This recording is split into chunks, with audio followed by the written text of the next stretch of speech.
Hello everyone, we are here again in Porto, Portugal, and I'm with my friend Vasco, as you already know him.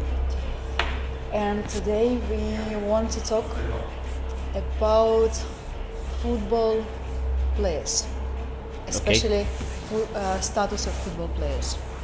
Okay. And as we know, there are mainly two types of players: professional one and amateur one. What is the biggest difference? The most important ones for me, amateur ones. You have millions and millions of them, and this is the first important thing that you need to have in mind. Each time you have a familiar or someone that you know that wants to become a professional player, 1 in a million becomes a professional player. 1 in a million. It's an expression, but it's not that far from that, and it's a start for all those families who have kids and want their kids, their sons, to become professionals, and they think they're going to be the best players in the world. And I think they have to prepare themselves to not to happen. This thing not to happen because Not to have this high expectation. It's an illusion. And Ronaldo's, you have 1 or 2 in the world, and everybody in Portugal wants to become a Ronaldo. And Of course, who else? It's impossible. Not only because the physical conditions that we spoke about, this specific athlete, but most important than that, the conditions that you have in a normal life to become a professional. So, as I was saying, we have millions of amateur players. You need very particular and very specific conditions to become a professional, and not only your skills with the ball in your feet, but most important than that, there are lots of other conditions: law, documents, authorizations, etc.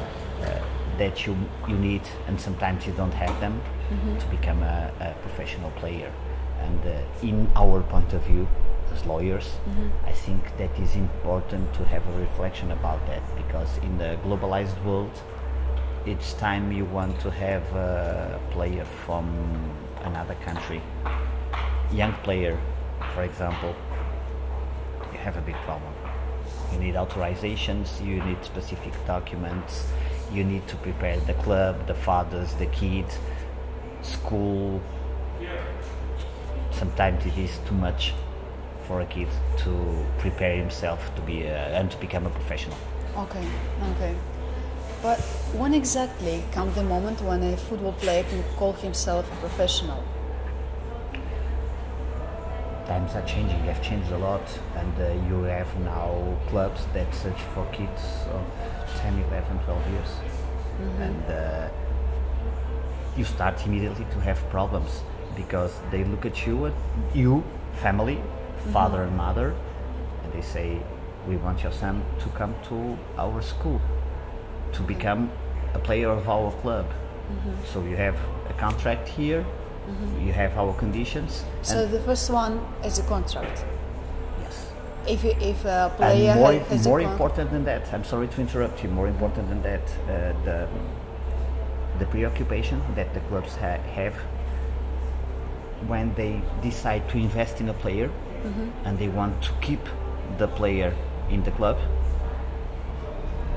until 8, 9, 10 years after, when they start thinking about selling the football player and win millions. And that's what's happening here in Portugal.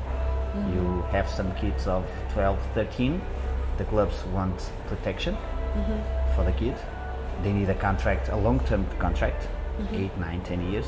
And when he has 20, 21, and you have big clubs from the rest of Europe, the rest of the world, saying this specific kid is good, we want him in the club, you have a club saying, I'm going to sell this kid for millions, and then they pay the investment. So the clubs need protection from since they start these conversations with the family until they have a very good player to sell and a good sale to make. This is the biggest concern of the clubs, and it's obviously a problem for the fathers and even for the player. Okay. You need to have in mind that you have a period of, imagine, 8 years. Since he's 13, 14, he becomes an adult at 18. Yes. But he probably has a contract that he signed with his fathers when he was 14 that finishes only on his 20s, 21. So many things may happen. Specifically when the kid makes 18 and he says, I don't want this, I don't want what my father signed, I want to move, I want to finish my career, I don't want to play football anymore, or I want to go study in the United States. And then what happens? Okay. So let's go through a theoretical case of two children, two football players, both are 15 years old. One has got origins here, Portugal. Yes. And he wants to go abroad to another country to play. What steps this boy should take? For example, he is registered as FC Porto Academy. But first of all, can you explain what does it mean to be? What does this registration mean? What does it mean for a player to be registered with a particular school or club? He needs to sign a contract with the club. And usually these good players, these players that the clubs they think they have potential, they try, as I was saying, they try to protect them since they are 13, 14, until they have 19, 20, 21, when their potential to become real professional players and to be shown to the world is bigger. So in this period, you have in the 17th, 18th years of these kids, you may have problems. You may have problems, or even before that, because clubs try to close the doors to the kids in order to protect them, and not allow them to get out whenever they want and in the conditions that they want. I can give an example. Imagine that we have a kid that signs a contract with a Portuguese club when he's 15, and when he makes 18, for example, he gets an invitation to go study art or music to England or to the United States. Because he's talented, of course. And he says, I want to go out because I want to study, but give me my authorization, my card to go to England, and I'll search for another club.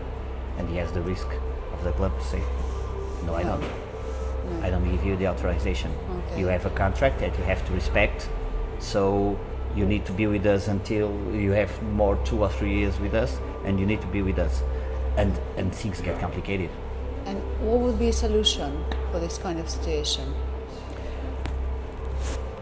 You always have to have in mind that each time a player makes 18, he becomes independent, and he may claim a different position in the contract than the one that their parents signed when he was 14 or 15. This may happen. He becomes an adult, he becomes independent, and he may say, I don't want to do this anymore. But in a practical point of view, what may happen is that even if the kids has reason, or the fathers have reasons to say, give me my authorization, my cards, and I'm going out, you'll probably have problems with the club, because the club doesn't just want to open the hands and let him go. So you have big amounts of money trying to invite these kids not to go out. Each time they sign, they probably have a clause saying, if you want to go out, you have to pay us 5 million. Okay. Kids. We're not talking about... Almost impossible. Almost impossible. And the father say, I just want my son to go to study music in the United States. But he also wants to play football. No way, pay me 5 million. Okay. And then he can be released. This can become dangerous, yes. And things like these are happening all day. Okay. But if we are talking about, as you mentioned before, 15 years boy, same boy. And this boy has got better opportunity to become a professional player within another country, not the country of his origin. Yes. Like in France or in Netherlands or in Germany. It only depends of the... What is the condition to transfer a minor from one country to another? No, with authorizations, the problem is not the authorization of the fathers and an agreement with the new club to play there. That's not a problem. The problem is the authorization from the first club to open the hands and say, okay, go ahead. Because clubs don't do it. They want to earn money with the kids. And this is the problem. The rest is solution, is good news. The rest is good news. I'm going to play in England. I have an agreement. My father signed for me because I cannot sign alone. My fathers give me authorization. Probably my fathers are going to live with me to London or to Manchester. I don't know. He's got a new job there. That's good. That's not a problem. The problem is to the first club, let me go. And they say, I won't let you go. I need this indemnization. I want you to pay me to go. Okay, so to understand correctly, so the main problem is Club A, not Club B or a football player or his parents. They just may say, okay, go ahead, have fun, be happy, but they don't say that. They say, I've been investing in your career since you have 12 or 13, and I'm not gonna set you free like this. So you have to pay me. The other club has to pay me. Otherwise, you have to stay here. Okay. And this is important because we're talking about someone that is growing up, that is trying to choose his life, the life that he wants, and is immediately conditioned in his options. I think this is very important. So, if you are talking about player passport, who keeps it? Football club, player, or his agent? That's another point of view, and it's also dangerous. I'm going to give you another example. We're talking about a Portuguese player that goes. You have many stories. That's good. Yeah, it's life, and life has lots of stories. We just go behind the stories and try to adapt.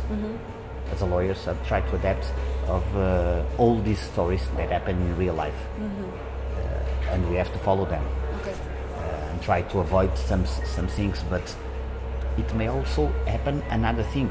We were talking about on the first example. We're talking about a Portuguese football player that wants to go out, and then we may talk about a very talented football player that wants to come from Africa, for example, to a Portuguese club. And then, is it possible? Is it possible? Situation is the same. You get an authorization from the father to come here, for the kid to come here. And his parents, do they need to come with him, or they don't need to come? You have, for example, FC Porto has houses for the kids to stay, to sleep, schools. They prepare schools, houses, everything. That's not the question. Okay. The question is, and now I'm not talking about FC Porto. I gave you an example of a club that has good conditions in school and houses for these kids to live, probably conditions that they would never have in their homeland, in a country in Africa. But the most important thing here is that each time a player comes from Africa with no conditions, he has the risk to become almost a slave here. If the clubs invite these kids to come. They promise the whole world to the kid and to the family, and then when he comes here and he arrives here, he has nothing. And these things happen a lot. And then you have social problems, what happens next? conditions and limitations, because the clubs keep the part sport of the kids. These things happen. This is a reality in football. This is a reality, and this is the kind of risks and the kind of things that families have to think each time they get an invitation from an agent or from a club to move from one country to another. So if we talk about Portugal, in normal conditions, family have the chance and the possibility to go to another country with his son. If we talk about someone that comes from Africa to Europe, things change a lot. Change a lot. And who is responsible for this kid? He comes here, nothing work out, and where is he? You make a nomination of someone here to take care of him. Yeah. Okay. Like who? Like his agent or? Agent, someone from the club. Yes. Okay. And then? Well, do they? Sorry. Do they take him back home, or they just leave him out on the street, or? No. Things are changing very fast, and I think clubs are getting to the conclusion that the main investment that they may have is this joint venture between sports and the social life and familial life that the kids may have in a country like ours, and this makes us redirect our conversation to another situation that in my opinion is very important. Clubs are no longer just a place to play football. They are so much more than that. Like what? Like money laundering? Are we talking about it? No. That wasn't what I was thinking about. I just wanted to focus on the importance that they have with the kids, because they gave them good conditions to be in school, good place to live, and lots of people that are dedicated to help these kids grow up in a good way, in a professional way, both in sports and in school. And this is for me one of the most important things that Portuguese and in the rest of the world, but Portuguese clubs need to work. Each time you get a kid, a potential football player with 10, 11, 12 years to your club, you need to think of him as someone that is going to be a man in the future. There needs to be an example for society, and you have to prepare him both in sports skills and in the rest of the life. Good student, good man, good professional, etc. So the importance of having good schools, good places to live, good professors giving good information and good formation for these athletes, it is essential. So not only have places to play, but also having good teachers, good professors, good schools. And I think clubs need to prepare schools inside the club, not only for players. Okay, so they don't give up the education. It is essential. It is essential. You have football players now that know 5 different languages. This was like impossible some years ago. Now you start to see football players with culture, with instruction. They know what they say. They know why they say some things, and this is essential for them, because you have a very short period of life as a professional, and then you have to think about the rest of your life, and you need. What are you gonna do? Yes. The main question: what are you gonna do when your career is finished? Okay, let's move and talk about training compensation. You know, when I first heard this training compensation, what is it? And when it was explained to me, the first question raised in my head was, can I not pay it? Let's see if we're talking about the same thing. We're talking about a compensation that the club claims each time he gives some kind of knowledge information to a player. No, I'm talking about training compensation when a transfer has happened and a new club, in his previous club, his former club, has all rights to claim for his training compensation from the new. That's the idea. We once again are talking about investment, and clubs see these players as pure investment, and we have to be clear about that. So they look at the potential player and they say, you're going to be good in 5, 6, 7 years. I'm going to pay 5 for you now. I'm going to invest in you, and in 7, 8 years I'm going to sell you for 50 million. This is pure business, and things are changing.